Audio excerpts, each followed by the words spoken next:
भोजपुरी के कई ऐसे सेलेब्स साल 2022 में शादी के बंधन में बंधे। 14 जनवरी को लोहड़ी का त्यौहार मनाया जाएगा। ऐसे में शादी के बाद लोहड़ी का त्यौहार सेलिब्रेट करने जा रहे हैं। तो चलिए बताते हैं इन सेलिब्रेटों के नाम। गुंजन सिंह और सुरुचि सिंह।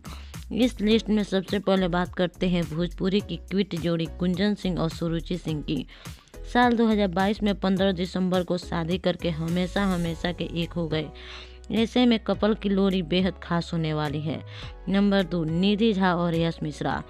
दुलिया एक्ट्रेस निधि झा ने 2 मई 2022 को यश मिश्रा के साथ शादी रचाई। इनकी शादी की फोटो सोशल मीडिया पर खूब वायरल भी हुआ।